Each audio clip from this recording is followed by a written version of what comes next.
selama ini kan dia selalu seperti alergi kalau ditanya masalah mobil kan. Dia hanya fokusnya kepada umroh dan umroh terus. Seolah-olah perkara umroh itu lebih besar dan perkara Kemil ini nggak penting gitu kan. Malah dia sempat mengatakan ada mobil busuk dan sebagainya. Nah, jadi permasalahan ini bukan dilihat dari kerugiannya besar atau kecil, tapi perbuatannya ada nggak kejahatan di sana. Aca dituduh melakukan penggelapan penipuan, silakan nanti penyidik yang menilai. Kami ya melaporkan perkara ini ya Kemil ke Polda Metro Jaya dugaan penggelapan, ada nggak kejahatannya di sana? Itu urusan dari penyidik nanti. Ya. Nah, terkait dengan sekarang acara mediasi ini ya mudah-mudahan sih dia nggak pulang, mudah-mudahan bisa datang kembali, itu masih ada pengacaranya. Tapi idealnya kalau seandainya orang mau mediasi ya tentu dengan etikat baik. Nah, etikat baik ini seperti apa sih? Kalau seandainya dia sudah hadir ya tentu tunggu. Kalau seandainya belum datang, ya kami juga sama kan. Kemarin juga Kemil sendiri datang kan, sama aja. Sampai setengah 12 malam. Ya, kami juga menunggu kabar dari mereka. Nah sekarang juga kita menunggu juga. Yang jelas kami juga hadir di sini. Nah kalau memang mau menyelesaikan permasalahan ini dengan baik. Tapi kalau seandainya cara mereka seperti itu, ya nggak jadi masalah juga sih, itu urusan dia ya.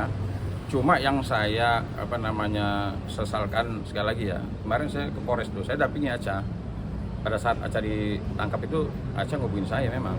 Saya dampingin dia juga. Nah begitu saya naik ke atas Polres itu, saya lihat mobil Kemil, makanya saya telepon dia kemarin. Kemil kalau perlu bawa penutup mobil, karena saya kasihan juga ngeliat mobil Kemil itu panas kepanasan, hujan-hujanan, udah makin rusak tuh kan. Inilah yang menyebabkan kami mendaftarkan gugatan nih, akibat perbuatan mereka ada kerugian di Kemil. Nah kalau seandainya dia seperti orang tidak bersalah, tenang-tenang dengan gaya yang tadi lu nggak nyamperin gue atau enggak dan sebagainya. Sekarang kalau orang punya hati nurani ya, ketika dia datang ke Polres kan dia lihat tuh mobil ditaruh di situ, yang naruh siapa, sampai rusak seperti itu perbuatan siapa. Nah kalau emang mau menyelesaikan dengan baik ya sudah, tadi ketemu aja. Di sini nggak ada yang senior dan junior, nggak ada. Mentang-mentang junior terus lu nggak nyamperin gue. Isdali aja Iya, tadi kalimat nggak terlalu jelas soal kedengarannya. Iya, artinya gini loh. Kalau orang punya niat untuk menyelesaikan permasalahan dengan baik, itu nggak ada yang junior, kamu harus ke saya, ini harus ke situ, nggak begitu.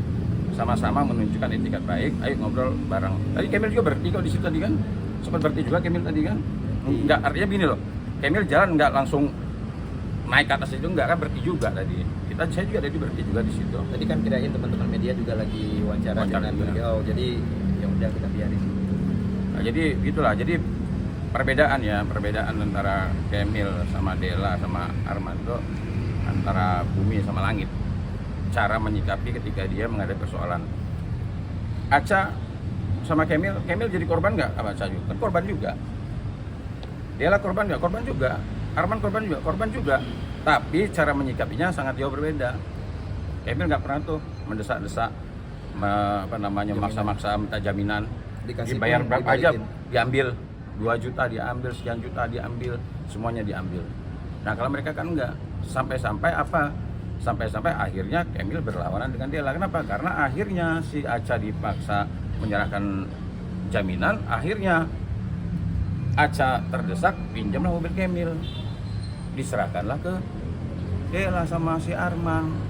Sampai segitunya gitu loh dia menyelesaikan permasalahan. Bayangkan sampai 6 malah mobil di tangan mereka. Padahal mereka tahu bahwa mobil ini bukanlah pemiliknya Aca. Makanya kita ada di pengadilan ini kenapa? Ya karena tadi kalau mereka punya niat baik, panggil aja. Kemil nih mobil lo, bawa bukti-buktinya, gue serahin. Ngapain mesti lapor polisi. Ngapain, orang udah kenal, sama-sama kenal kan. Jadi itulah. Ya tapi nggak apa-apa lah. Kita lihat aja nanti mau dia pulang kayak mau dia enggak, perkara tetap berlanjut kok, tenang aja. Kita kan mintanya bukan sama dia, minta sama pengadilan. Tapi tadi kata dia apa Bang nggak bisa BPKB dengan BPKB atau bukti keabsahan kepemilikan kendaraan dari polisi aja tidak gini.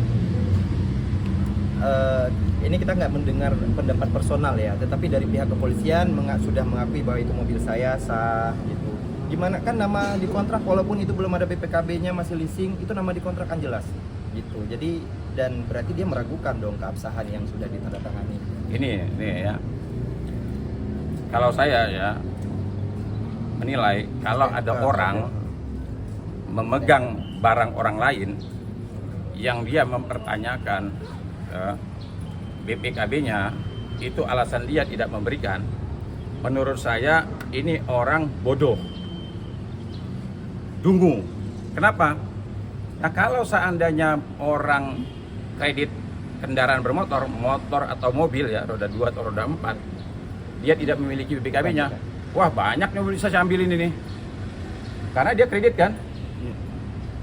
Orang kredit itu BPKB belum ada. Nah, apakah dengan tidak bisa menunjukkan BPKB itu, terus orang yang memegang mobil ini seenak udalnya aja, oh dia nggak punya BPKB kok. Kalau ini dijadikan satu-satunya alasan dia tidak memberikan, ya saya kembali lagi ya. Enggak, dari awal juga nggak minta apa-apa, Bang. Kalau ada orang, tapi kalau ada orang seperti itu, lah dia tidak bisa menunjukkan BPKB. Kalau alasannya seperti itu, Pembicaraannya nggak begitu. kan Emang bisa nggak ditanya masih kredit atau tidak. Tapi kalau seandainya alasan seperti itu, waduh, bisa kacau negara ini. Nanti ada dia kredit, saya ambil mobilnya, bos begitu dia datang sama saya mau ngambil, mana BPKB kamu? Karena saya tahu bahwa dia kredit. jelas ya. Kan konyol nih. Muhammad Syahrul Kamil ZA. Kan namanya sudah ada. Selain BPKB katanya juga tidak memberikan bukti dari leasing dan tidak bisa membawa orang leasingnya ke sini gitu. Oh, ada kita keterangan leasing. Ada orang, Ada. makanya pelaporan Komplain. kita di Polda itu diterima karena kenapa ya, memang ya seperti syarat ketentuannya itu berlaku gitu, ada gitu, dan kita udah memenuhi semuanya. Mereka minta surat kontrak, ada STNK yang aslinya itu ada di kunci mobil. Waktu saya pinjamin itu karena mikir apa ya, nggak mikir untuk nyabut, ya udah ada di kunci mobil gantungannya gitu.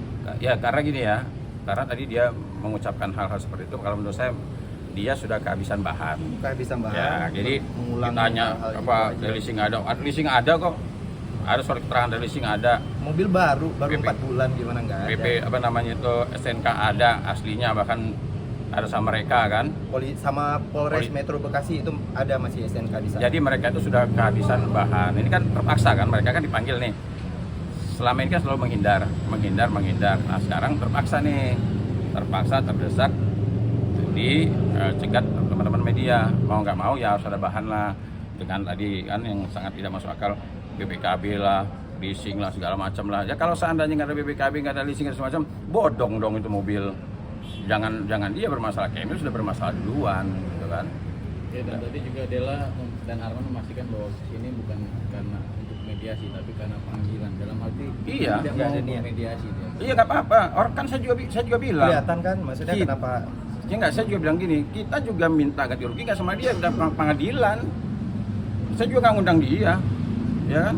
jadi teman-teman begini, ketika kita udah mendaftarkan dari yang hadir ya untuk absensi, ketika sudah hadir kita juga menunggu dari Bapak Hakimnya untuk memanggil bahwa sekarang ready nih, masuk jam berapa gitu. Yang penting ya pasti hari ini misalnya begitu ya Bang. Jadi kita udah mendaftarkan nih walaupun di parkiran, saya tunggu tadi itu karena memang yang bertemu ini bukan hanya kita bertiga, ada mediator. Nah mediator itu nanti kita tunggu jadwalnya Ya. mereka gitu. Tapi intinya beginilah, saya hanya mau menyampaikan pesan kepada mereka ya, hanya satu kalimat aja ya. Yang katanya dipanggil pengadilan lah, yang nggak mau nyamperin gue lah, segala macam inilah itulah segala macam. Apa yang diucapkannya itu menunjukkan dia orang yang sombong. Jadi pesan saya jangan sombong, itu aja. Jangan Bang, sombong. Abang juga Ini kan- dituding Apa? untuk bermain dua kaki karena di sini Dua kaki? Abang, Hah? berpihak pada Aceh, yang satu Aceh. lagi Abang malah membuat Aceh seperti apa nih? Wah, itu gampang saya jelasinnya. Pengacara itu kalau main dua kaki, dia bisa dihukum oleh organisasi. Kenapa saya berani mendampingi Aca? Dalam perkara Aca dilaporkan itu penggelapan penipuan. Kami melaporkan penggelapan mobil. Jadi Dua hal yang berbeda.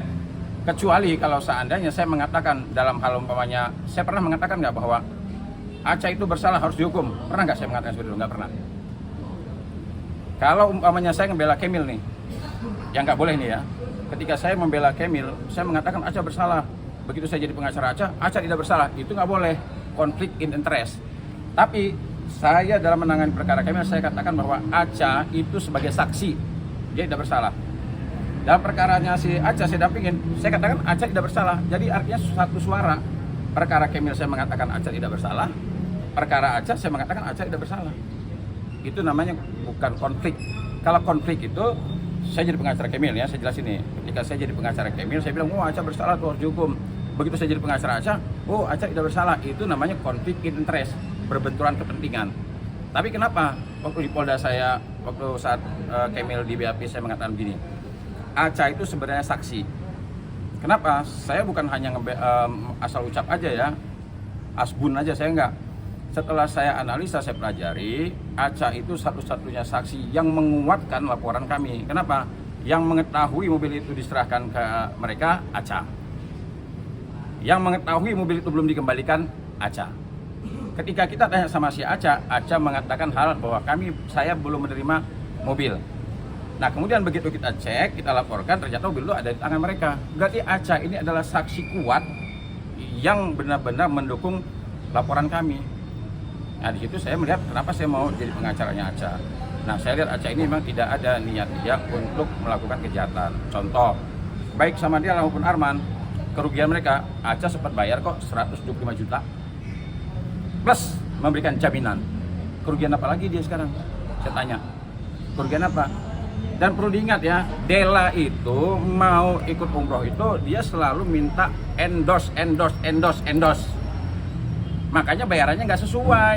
Kan Aca itu ketiban ketiban inilah kesusahan mau berangkat umroh tapi meminta endorse. Kamu harga murah gitu. Mereka itu bayarnya hanya berapa? Nggak nyampe 50 juta. Uang yang sampai ratusan juta itu uang orang lain. Itu kalau mau tahu yang sebenarnya, kemarin baru terungkap tuh berapa bayarnya. Pertama ngasih cuma 15 juta. Padahal itu kata Aca nilainya tinggi bang, ya maklum lah, yang namanya ertong ya. Nah, jadi mau endosan. Jadi kalau bicara masalah kerugian, Dela dan Arman kerugiannya tidak sampai 100 juta. Tapi mereka sudah terima lebih dari 100 juta. Itu kan uang-uang orang. Nah, itu yang sebenarnya tuh. Jadi kalau dia mengatakan saya dua kaki, silakan laporkan saya ke organisasi, saya bertanggung jawabkan. Jadi tidak ada saya main dua kaki ya. Tapi kalau jalan ya harus dua kaki. Nggak mungkin pakai satu kaki ya. Oke. Oke. Kita masuk dulu.